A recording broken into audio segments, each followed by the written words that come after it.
يا الله يا رحمن يا رحيم يا كريم. الحمد لله رب العالمين والصلاة والسلام على سيد المرسلين محمد وعلى آله وأصحابه أجمعين أما بعد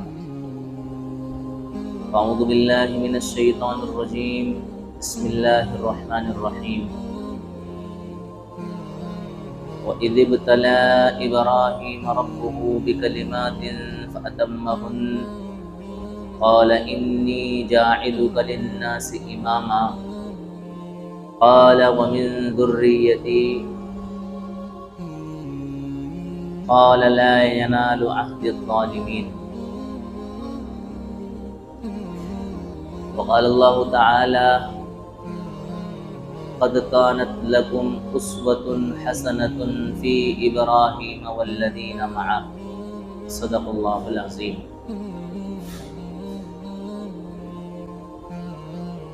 محترم بزرگوں اور عزیزوں، میں نے آپ حضرات کے سامنے قرآن کریم کی 2 آیتیں پڑھی ہیں۔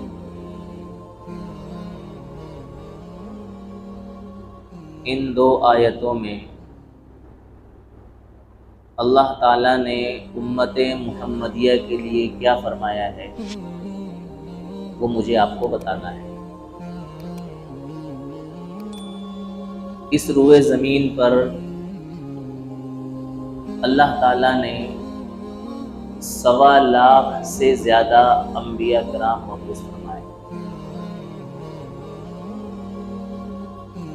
ان میں سے چند انبیاء کا ذکر قرآن کریم میں فرمایا، تقریباً 24 انبیاء کا ذکر اللہ تعالیٰ نے قرآن کریم میں فرمایا۔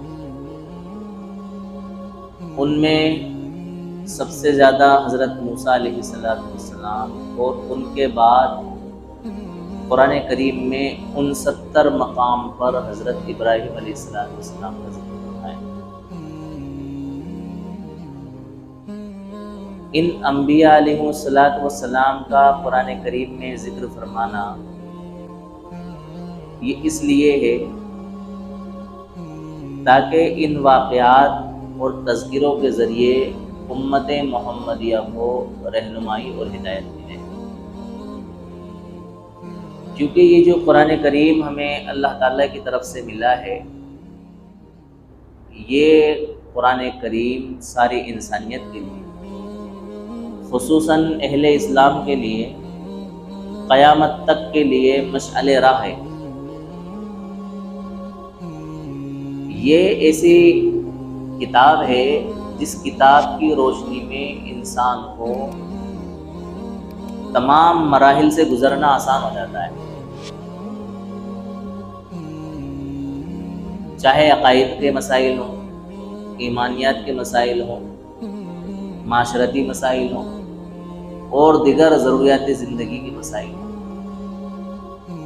اور زندگی میں آنے والی پریشانیاں اور مسائل ہوں، تمام تر مسائل کا حل اللہ تعالیٰ نے قرآن کریم کے اندر دیا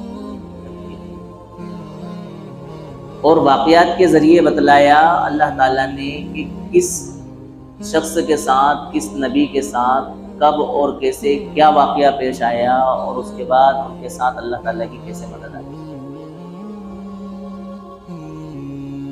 میں نے ایک 28ویں پارے کی آیت آپ حضرات کے سامنے پڑھی، جس کے اندر اللہ تعالیٰ نے فرمایا حضرت ابراہیم علیہ السلام کی زندگی میں تمہارے لیے اسوہ ہے، آئیڈیل ہے، رہنمائی ہے، گائیڈ لائن ہے۔ پورے قرآن کریم میں صرف اللہ کے رسول صلی اللہ علیہ وسلم کی زندگی کو اللہ تعالیٰ نے آئیڈیل اور اسوہ بتلایا۔ لقد کان لکم فی رسول اللہ اسوۃ حسنہ۔ اللہ کے رسول صلی اللہ علیہ وسلم کے بعد اگر کسی کی زندگی کو، کسی کی شخصیت کو، کسی کی ذات کو اللہ تعالیٰ نے آئیڈیل اور نمونہ بتلایا تو وہ حضرت ابراہیم علیہ السلام کی زندگی۔ یہ حضرت ابراہیم علیہ السلام اللہ تعالیٰ کے وہ برگزیدہ بندے ہیں اور اللہ تعالیٰ کے ایسے بندے ہیں جن کی اللہ تعالیٰ نے بے شمار مواقع پر آزمائش کی،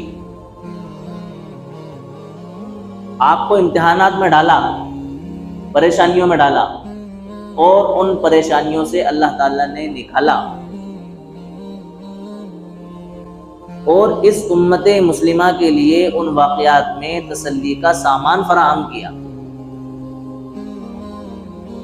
اس وقت دنیا میں جو کچھ حالات درپیش ہیں اور جو کچھ اس دنیا میں اسلام اور اہل اسلام کے خلاف باتیں اور پروپیگنڈے وجود میں آ رہے ہیں، وہ تمام کے تمام واقعات ہمیں حضرت ابراہیم علیہ السلام کی زندگی کی یادیں دلاتے ہیں۔ ٹھیک اسی طرح سے وہ تمام تر پریشانیاں حضرت ابراہیم علیہ السلام کے ساتھ پیش آئیں۔ آپ کی پیدائش ایسے گھرانے میں ہوئی جو گھرانہ ستاروں کی پوجا کرتا تھا، بتوں کی پوجا کرتا تھا، چاند کی پوجا کرتا تھا، سورج کی پوجا کرتا تھا، سیاروں کی پوجا کیا کرتا تھا۔ یعنی اللہ تعالیٰ کے ساتھ کھلم کھلا شرک، مشرک گھرانے میں آپ کو پیدا کیا۔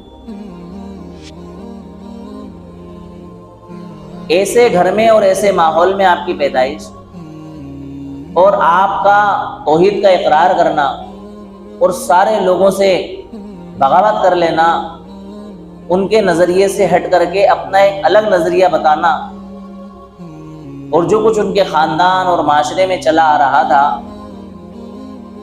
اس سے ہٹ کر کے ایک اللہ تبارک و تعالیٰ کے وجود کا اقرار کرنا، یہ چھوٹی موٹی بات نہیں ہے۔ گویا اپنے آپ دشمنی مول لینے سے کم نہیں تھا۔ یہ اتنا بڑا کام کہ برسوں سے جو لوگ اپنے آباء و اجداد کی دیکھا دیکھی بتوں کی پوجا کرتے آ رہے ہوں، اللہ تعالیٰ کے ساتھ شرک کرتے چلے آ رہے ہوں، ان کے خلاف کھڑے ہو جانا اور ایک اللہ تعالیٰ کی توحید کی دعوت دینا، ایک اللہ تعالیٰ کا اقرار کرنا، گویا کہ لوگوں کو اپنے خلاف بغاوت پر کیا کرنا، آمادہ کرنا اور کھڑا کرنا۔ یہاں تک کہ آپ کی قوم نے آپ کو تکلیف پہنچانے میں کوئی کسر نہیں چھوڑی۔ خود آپ کے والد نے آپ سے کہا، جس کا تذکرہ قرآن کریم میں اللہ تعالیٰ نے فرمایا، لَإِن لَّمْ تَنْتَهِ لَأَرْجُمَنَّكَ وَهَجُرْنِي مَلِيًّا، اگر تو اپنے اس عقیدے سے باز نہیں آیا تو ہم تجھے سنسار کر دیں گے، میں تجھے سنسار کر دوں اور ہجرت کرنے پر کیا کر دوں گا، مجبور کر دوں گا۔ ایسی پریشانیاں آپ کے اوپر آئیں، یہاں تک کہ اس وقت کے بادشاہ نے آپ کے لیے ایک ایسی آگ تیار کی جو آگ اپنی تپش اور تیزی میں اپنے آپ ایک مثال تھی اور رہتی دنیا تک کے لیے مثال ہے۔ اس آگ کے اندر آپ کو ڈال دیا۔ اللہ تعالیٰ کا غیبی نظام ایسا ہوا کہ اللہ تعالیٰ نے حضرت ابراہیم علیہ السلام کو اپنی غیبی نظام کے ذریعے اس آگ سے محفوظ کر دیا۔ یہاں تک کہ آپ کے ساتھ یہ واقعہ پیش آیا کہ آپ اپنا وطن اور اپنی جائے پیدائش، اپنا خاندان، اپنے رشتہ دار، اپنا پریوار، اپنا معاشرہ چھوڑنے پر مجبور ہوئے، آپ کو ہجرت کرنا پڑا۔ جب آپ ہجرت کرنے کے لیے نکلے تو راستے میں مصر آیا۔ مصر میں آپ کی بیوی حضرت سارہ کے ساتھ زیادتی کی گئی، اللہ تعالیٰ نے اس زیادتی کو ناکام بنایا۔ پھر آپ کو شام اور فلسطین جیسی سرسبز و شاداب جگہ کو چھوڑ کر کے یہ حکم ملا کہ آپ مکہ مکرمہ کی طرف، جو کہ بے آب و گیا ہے، جو کہ جنگلات ہیں، پہاڑ ہیں، ریتیلا علاقہ ہے، جہاں کوئی درختوں کا نام و نشان نہیں، جہاں پانی کا کوئی نام و نشان نہیں، وہاں آپ ہجرت کر کے چلے جائیں۔ بڑھاپے میں آپ کا ایک بیٹا پیدا ہوا، اس بیٹے کو لے کر کے اور اپنی بیوی نئی نویلی دلہن کو لے کر کے کہاں جائیں آپ؟ مکہ مکرمہ، اور ان کو وہاں چھوڑ کر کے آ جائیں، آپ کو نہیں رکنا۔ ایسی آزمائش ہم تصور کر سکتے ہیں کہ کتنا بڑا امتحان ہے۔ ہم میں سے کوئی انسان 8 دن اپنی بیوی بچوں سے دور رہنا نہیں چاہتا ہے، اور اگر اتفاقاً کسی وجہ سے دور ہو جائے تو اس کا کنیکشن اپنے گھر سے اتنا مضبوط ہوتا ہے کہ ہر وقت پل پل کی خبریں اپنے گھر کی اس کو ہوتی ہیں۔ اس وقت میں، اس دور میں جب کہ کوئی کنیکشن رابطے کا نہیں ہوا کرتا تھا اور کوئی واسطہ اور کوئی تعلق ایسا نہیں تھا جس سے بیوی بچوں کی خبر گیری کی جا سکے، اس دور میں آپ کو اپنے بیوی بچوں کو بے آب ہو گیا، جنگلات میں چھوڑنے کا کیا ملا؟ آپ نے اس حکم پر کیا کہا؟ آپ چھوڑ کر کے آ گئے۔ جب آپ کا بیٹا تھوڑا ہوشیار ہوا، جوانی کی دہلیز پر قدم رکھنا شروع کیا، پھر اللہ تعالیٰ کی طرف سے ایک حکم ملا کہ آپ راہ خدا میں اپنے اس بیٹے کو کیا کرو؟ ذبح کرو۔ سوچ سکتے ہو، بظاہر یہ واقعہ بیان کرنا اور اس واقعے کو سننا بہت آسان ہمیں معلوم ہوتا ہے، لیکن آپ غور کرو، جو انسان مسلسل آزمائشوں میں ڈالا جا رہا ہو، جس انسان کی ساری زندگی اس بات میں گزر گئی ہو کہ ہر وقت وہ امتحان کی زد میں ہو، پریشانیوں کی زد میں ہو، مصیبتوں کی زد میں ہو، اور آزمائشوں پہ آزمائشیں اس انسان کے اوپر آ رہی ہوں، اس انسان کو بڑھاپے کی عمر میں، جو کہ اس کا بیٹا جوان ہو کر کے اس انسان کے لیے سہارا بنے گا، اس کو یہ حکم دیا جا رہا ہے کہ آپ اپنے بیٹے کو کیا کر دو؟ راہ خدا میں ذبح کر دو۔ تصور کر سکتے ہیں؟ چھوٹا موٹا حکم ہے اللہ تعالیٰ کی طرف سے، چھوٹی موٹی آزمائشیں، جتنی آزمائشیں آپ کے ساتھ پہلے ہوئی ہیں، ان تمام آزمائشوں میں سب سے بھاری آزمائش آپ کے لیے یہ ہوئی کہ آپ کو اپنے لخت جگر کو ذبح کرنے کا کیا دے دیا گیا؟ حکم دے دیا گیا۔ خیر، اس قربانی کے تعلق سے ہم گفتگو انشاءاللہ آئندہ ہفتے میں کریں گے تفصیل کے ساتھ میں۔ مجھے آپ کو آج یہ بتانا ہے کہ حضرت ابراہیم علیہ السلام کی ساری زندگی آزمائشوں اور امتحانات سے بھری ہوئی ہے۔ آپ نے ان آزمائشوں اور مصیبتوں میں کس طرح سے اپنی زندگی کو آگے بڑھایا اور کیسے اپنی زندگی کو انجام دیا، اور اس میں ہمارے لیے کیا سبق ہے۔ نیز آپ ہی کی طرح آپ صلی اللہ علیہ وسلم کی ساری زندگی آزمائش اور پریشانیوں میں گھری پڑی ہوئی ہے۔ کیسا آپ کو ستایا گیا، کیسا آپ کو پریشان کیا گیا، آپ کو ہجرت کرنے پر مجبور کیا گیا۔ ہجرت کہتے ہیں اپنے وطن کو چھوڑ کر کے ایسی جگہ منتقل ہو جانا جہاں آپ کی جان، مال اور آپ کا ایمان بچانا کیا ہو؟ آسان۔ ہجرت کرنا کوئی آسان کام نہیں۔ انسان روزگار کی تلاش میں اپنے وطن سے دور ہوتا ہے، وہ دوری بھی اس کو اکھرتی ہے، چاہے جائے کہ ایسی دوری انسان اپنے وطن سے اختیار کر لے کہ جس کے بعد واپس اس کو نہیں آنا۔ بے شمار مصائب اور آفات اللہ کے رسول صلی اللہ علیہ وسلم کی زندگی، پوری مکی زندگی، 13 سالہ زندگی آپ کی پریشانیوں سے گھری ہوئی، اور آپ کے صحابہ کی زندگی ان پریشانیوں سے گھری ہوئی۔ بھئی اہل ایمان سے قرآن کریم میں جگہ جگہ وعدہ کیا گیا کہ ایمان والوں کو اللہ تعالیٰ ایسی جنت عطا فرمائیں گے جس کی چوڑائی زمین اور آسمان کے برابر ہے، لمبائی کا بھی کچھ نہیں ہے۔ وَسَارِعُوا إِلَىٰ مَغْفِرَةٍ مِّن رَّبِّكُمْ وَجَنَّةٍ، تم دوڑو اللہ تعالیٰ کی مغفرت کی طرف، اس کی بخشش کی طرف اور جنت کی طرف۔ کیسی جنت؟ عرضها السماوات والارض، جس کی چوڑائی زمین اور آسمان کے برابر ہے۔ اعدت للمتقین، جو کہ متقین کے لیے تیار کی گئی ہے۔ جنات تجری من تحتها الانہار خالدین فیہا، ایسی جنت جس کے نیچے سے نہریں بہ رہی ہیں، اور اس جنت کے اندر اہل ایمان کیا رہیں گے؟ ہمیشہ ہمیشہ رہیں گے۔ تو جس اللہ تعالیٰ نے اہل ایمان کو مرنے کے بعد جنت کی نعمتیں یاد دلائیں، جنت کے بارے میں بتلایا، وہی اللہ تعالیٰ اہل ایمان کو یہ بھی کہہ سکتا تھا کہ اب تم ایمان کے اندر داخل ہو گئے ہو، بے فکر ہو، اب تمام تر آسائشیں اور نعمتیں اور دنیا کی جتنی خواہشیں ہو سکتی ہیں، وہ تمام کی تمام خواہشیں تمہاری دنیا کے اندر ہی کیا کر دی جائیں گی؟ اللہ تعالیٰ یہ پروانہ اہل ایمان کو سنا سکتا تھا، اور اللہ تعالیٰ کے لیے کچھ مشکل نہیں تھا۔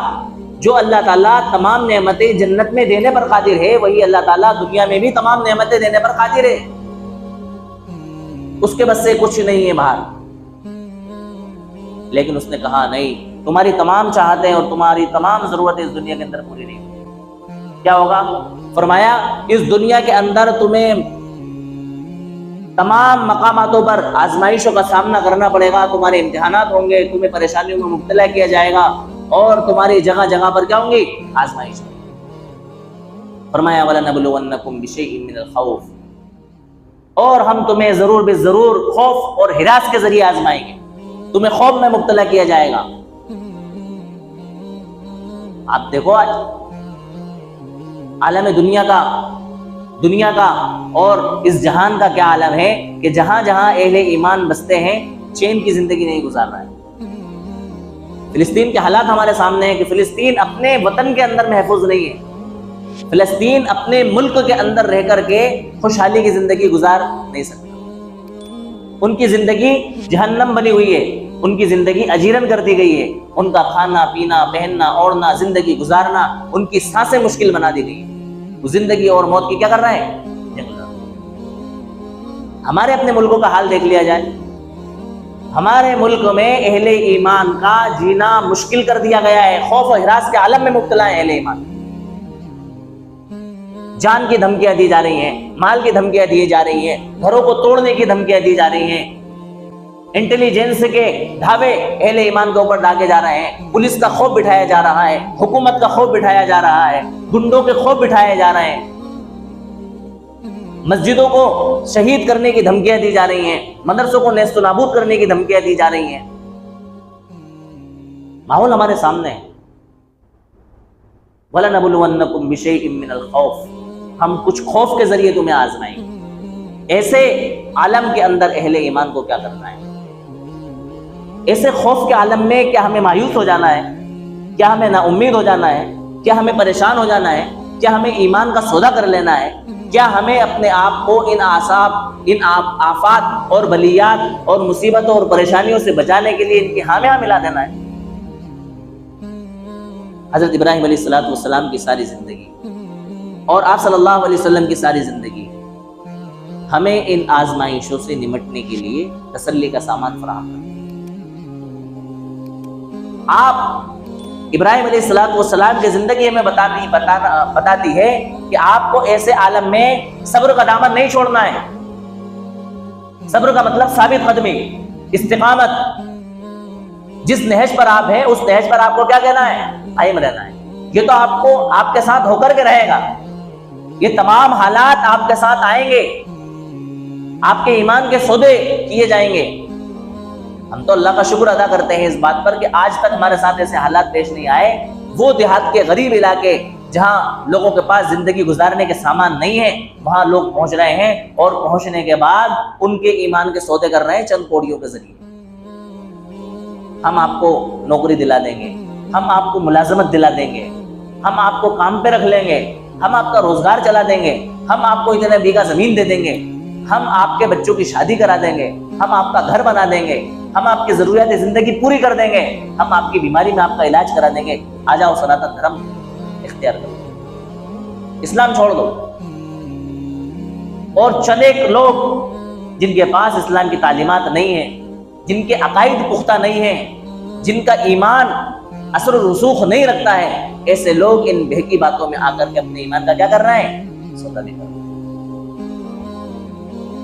تو اللہ تعالیٰ فرما رہے ہیں کہ ایسے حالات میں آپ کو مایوس اور نا امید ہونے کی ضرورت نہیں ہے. اللہ تعالیٰ کی مدد اور نصرت تمہارے ساتھ ہے. وَلَنَبْلُوَنَّكُمْ بِشَيْءٍ مِّنَ الْخَوْفِ وَالْجُوعِ، اور بھوک کے ذریعے ہم تمہیں آزمائیں گے، قحط کے ذریعے ہم تمہیں آزمائیں گے.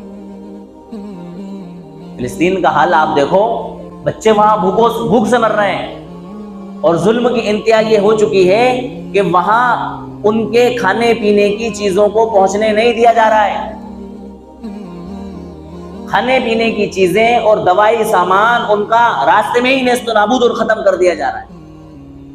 ابھی پچھلے چند دنوں کی ایک رپورٹ تھی جس کے اندر یہ بتایا گیا تھا کہ اگر 14 گھنٹوں کے اندر کھانے پینے کا سامان ان بچوں کو فراہم نہیں کیا گیا، تقریباً کتنے گھنٹے وہ تو مجھے یاد نہیں، تو 14,000 بچے موت کا لقمہ بن جائیں گے. تو آپ غور کریں ان باتوں پر کہ یہ وہ حالات ہیں جن حالات کا نقشہ اللہ تعالیٰ نے برسوں سال پہلے کھینچ دیا تھا کہ اہل ایمان کے ساتھ خوف کے اور بھوک مری کے حالات اور واقعات آئیں گے. وَنَقْصٍ مِّنَ الْأَمْوَالِ وَالْأَنفُسِ، اور تمہارے مالوں میں اور تمہاری جانوں میں کمی کر کے بھی ہم تمہیں آزمائیں گے۔ گنڈے تمہارے گھروں پر حملہ کریں گے، تمہارے لوگوں کو چلتے پھرتے مار دیں گے، ان کی موب لنچنگ ہوگی، اور تمہارے مالوں کو، تمہاری دکانوں کو جلا دیں گے، تمہاری کھیتیوں باڑیوں کو نیست و نابود کر دیں گے، اور تمہاری کھیتیوں باڑیوں کے ہلاک کرنے کے جتنے واقعات ہو سکتے ہیں ان تمام تر واقعات سے تمہیں دوچار ہونا پڑے گا۔ جتنے ذخائر تیل، گیس، پیٹرول اور ڈیزل کے پائے جاتے ہیں ان تمام تر ذخائر میں اکثر ذخائر پر اہل عرب کا قبضہ ہے، یعنی مسلمانوں کا قبضہ ہے۔ مسلمانوں کی زمینوں پر یہ ذخائر موجود ہیں، لیکن کہیں نہ کہیں ان ذخائر پر امریکہ اور یورپ قابض بنا بیٹھا ہوا ہے۔ ذخائر کن کی جگہوں میں؟ اہل عرب کی جگہوں میں، لیکن قبضے کن کے بنے بیٹھے ہیں؟ امریکہ کے اور یورپ کے۔ اور عرب ممالک کی وہ زمین جو کہ زرخیز زمین ہے جس سے پیداواریں ہو سکتی ہیں، ان زمینوں کو مختلف کیمیکلوں کے ذریعے ایسا خراب کر دیا گیا اور ان کو نیست و نابود کر دیا گیا کہ وہاں کسی طرح کی کوئی پیداوار نہ ہو سکے۔ اللہ تعالیٰ نے فرمایا وَنَقْصٍ مِّنَ الْأَمْوَالِ وَالْأَنفُسِ، اور مالوں میں کمی کر کے ہم تمہیں کیا کریں گے؟ والثمرات، اور پھلوں میں کمی کر کے ہم تمہیں آزمائیں گے۔ دیکھو جس طرح سے زمین سے پھل پیدا ہوتے ہیں ہمیں نظر آتے ہیں، وہ پھل ہم کھاتے ہیں، اسی طرح سے زمین کے اندر جو ذخائر پائے جاتے ہیں جن کو ہم گیس کہتے ہیں، جن کو ہم ڈیزل کہتے ہیں، پیٹرول کہتے ہیں، مٹی کا تیل کہتے ہیں، یا اور جتنے میدانیات اس طرح کے ہو سکتے ہیں جو کہ دنیا کی روانگی کا ذریعہ اور سبب بنتے ہیں، وہ تمام ہی زمین کے پھلوں، وہ تمام چیزیں بھی کیا کہلاتی ہیں؟ زمین کی پیداوار اور زمین کے پھل کہلاتے ہیں۔ وَنَقْصٍ مِّنَ الْأَنفُسِ وَالثَّمَرَاتِ وَبَشِّرِ الصَّابِرِينَ، اور صبر کرنے والوں کے لیے آپ کیا سنا دیجیے؟ بشارت سنا دیجیے۔ اس آیت میں اللہ تعالیٰ نے اہل ایمان کو بتلایا کہ ان تمام چیزوں سے آپ کو دوچار ہونا ہے، اور ان تمام آثار اور مصائب اور پریشانیوں سے تمہیں گزرنا ہے۔ ان پریشانیوں میں تمہیں صبر کا دامن نہیں چھوڑنا۔ جس طرح سے حضرت ابراہیم علیہ السلام نے تمام آزمائشوں میں صبر کا دامن نہیں چھوڑا، جس طرح رسول اللہ صلی اللہ علیہ وسلم نے تمام آزمائشوں میں صبر کا دامن نہیں چھوڑا، جس طرح رسول اللہ صلی اللہ علیہ وسلم کے صحابہ نے تمام آزمائشوں میں صبر کا دامن نہیں چھوڑا، اسی طرح سے قیامت تک آنے والے اہل ایمان کو صبر کا دامن نہیں چھوڑنا۔ ان اہل ایمان کو ان کے ذریعے تسلی دی گئی ہے۔ اب دنیا کے اندر حالات بد سے بدتر ہوتے چلے جائیں گے، دنیا کا نظام دھیرے دھیرے تہز نہز ہوتا ہوا چلا جائے گا۔ اس تہز نہز نظام کے اندر اہل ایمان کو اپنے ایمان کو بچانا یہ سب سے بڑی کیا ہوگی؟ ذمہ داری۔ ایسے عالم میں ہم غور کریں کہ حضرت ابراہیم علیہ السلام کے علاوہ اس وقت دھرتی پر کوئی اللہ کا نام لینے والا موجود نہیں تھا۔ ساری دنیا کفر و شرک کے اندر مبتلا تھی، جتنے لوگ اس وقت دنیا کے اندر پائے جاتے تھے۔ ایسے وقت میں حضرت ابراہیم علیہ السلام نے ایمان کا دامن نہیں چھوڑا۔ آج کا وقت ایسا وقت ہے کہ کروڑوں مسلمان اس دنیا کے اندر پائے جاتے ہیں، تو حالات چاہے کیسے اس دنیا کے اندر آ جائے ہمیں ایمان کا دامن نہیں چھوڑنا۔ جس طرح اس وقت میں حضرت ابراہیم علیہ السلام نے ہر طرح کی قربانی پر لبیک کہا، اسی طرح ہمیں اس دور کے اندر ہر قربانی پیش کرنے پر کیا کہنا ہے؟ لبیک کہنا ہے۔ یہ جو قربانی کا سیزن آتا ہے نا، یہ ہمیں یہی یاد دہانی کراتا ہے کہ ہم جس طرح سے اپنے جان اور مال کی قربانی پیش کر دیتے ہیں اللہ تعالیٰ کی راہ میں، اسی طرح ہم اپنے آپ کی قربانی پیش کرنے کے لیے بھی ہر وقت کیا رہیں؟ تیار رہیں۔ یہ جو قربانی ہم پیش کرتے ہیں بظاہر ہمیں ایسا لگتا ہے کہ ہم نے ایک جانور کو کیا کر دیا؟ قربان کر دیا۔ حقیقت میں یہ قربانی ہمیں ایسا لگتی ہے کہ جانور کی قربانی ہم نے پیش کر دی، اوریجنل یہ ہے کہ ہم نے اپنے جان کی بھی قربانی پیش کی ہے، اور مال کی بھی قربانی پیش کی ہے، اور روح کی بھی قربانی پیش کی ہے۔ تو اللہ کے رسول صلی اللہ علیہ وسلم کی زندگی اور حضرت ابراہیم علیہ السلام کی زندگی تمام اہل ایمان کے لیے اور دنیا میں بسنے والے تمام مسلمانوں کے لیے آئیڈیل اور نمونہ اس طور پر ہے کہ جتنی بھی پریشانیاں اس دنیا کے اندر آنے والی ہیں، ان تمام تر پریشانیوں کا صبر اور استقامت کے ساتھ کیا کرنا ہے؟ مقابلہ کرنا ہے۔ آج ساری دنیا کو اہل ایمان چبھے ہوئے ہیں، کیونکہ جس طرح سے وہ خدا بیزار بنے بیٹھے ہیں، ان کی یہ منشا ہے کہ آپ بھی کیا ہو جاؤ؟ خدا بیزار ہو جاؤ. جس طرح سے وہ بے لباس ہو گئے ہیں ان کی یہ تمنا ہے کہ آپ بھی کیا ہو جاؤ؟ بے لباس ہو جاؤ. جس طرح وہ جانور بن گئے ہیں ان کی یہ تمنا ہے کہ آپ بھی کیا ہو جاؤ؟ جانور بن جاؤ. جس طرح سے ان کے پاس کوئی تہذیب اور کوئی کلچر نہیں ہے، اسی طرح سے ان کی تمنا ہے کہ تمہارے پاس بھی کوئی تہذیب اور تمہارے پاس کوئی کلچر نہیں ہونا چاہیے.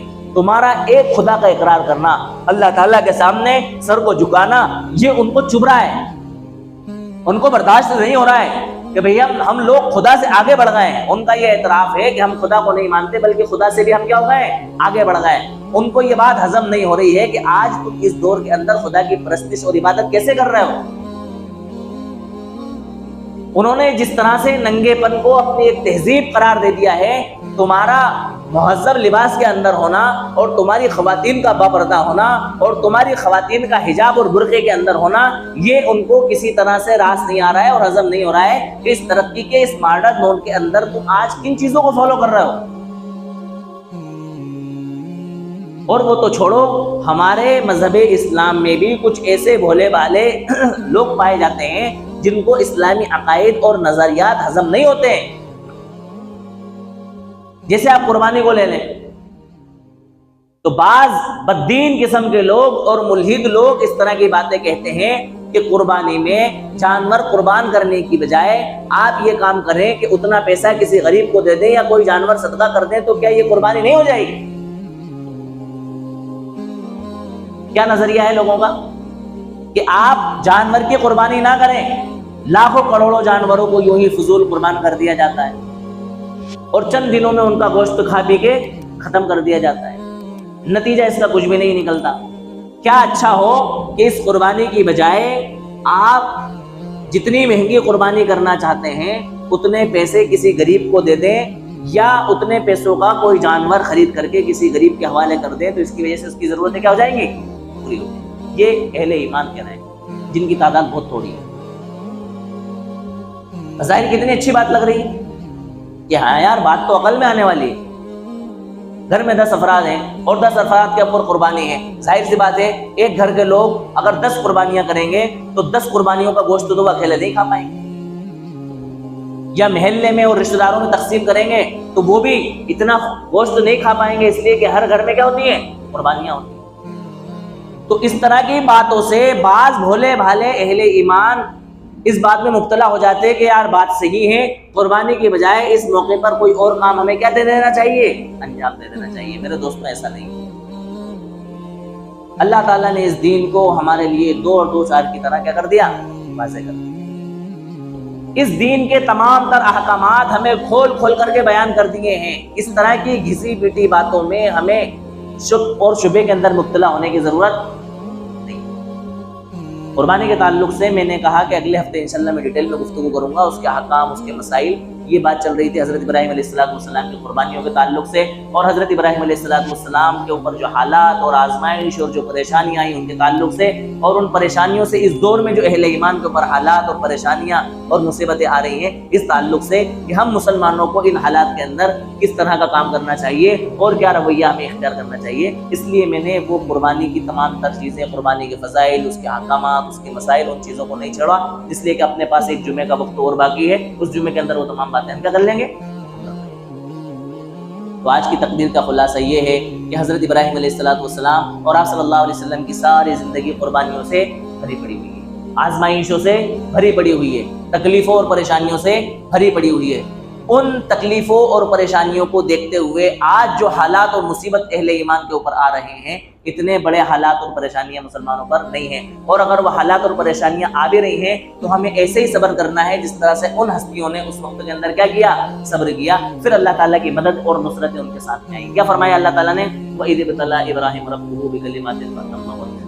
اللہ تعالیٰ نے کہا وَإِذِ ابْتَلَىٰ إِبْرَاهِيمَ، اور جب اللہ تعالیٰ نے حضرت ابراہیم علیہ السلام کو چند باتوں کے اندر آزمایا. ابتلا پریشانی میں مبتلا کرنا، آزمایا پریشانیوں میں مبتلا کیا. فَأَتَمَّهُنَّ، تو حضرت ابراہیم علیہ السلام نے ان کو کیا کرا؟ پورا کر دکھایا. پھر اللہ تعالیٰ نے فرمایا انی جاعلک للناس اماما، کہ ان آزمائشوں میں جب آپ کامیاب ہو گئے تو ہم نے ساری دنیا کے لیے آپ کو امام بنا دیا، لیڈر بنا دیا، پیشوا. یہی پیغام ہمارے لیے ہے کہ اہل دنیا کی طرف سے جب کبھی اہل ایمان کے اوپر پریشانیاں اور مصیبتیں آئیں گی، ان کے اوپر اہل ایمان آزمائش میں صبر کریں گے اور امتحان میں کامیاب ہو جائیں گے، اللہ تعالیٰ ان اہل ایمان کو بھی کیا کر دیں گے؟ ساری دنیا کا لیڈر بنا دیں گے اور ساری دنیا کا امام بنا دیں گے۔ اللہ تعالیٰ اہل ایمان کی حفاظت فرمائے۔ وآخر دعوانا الحمدللہ رب العالمین۔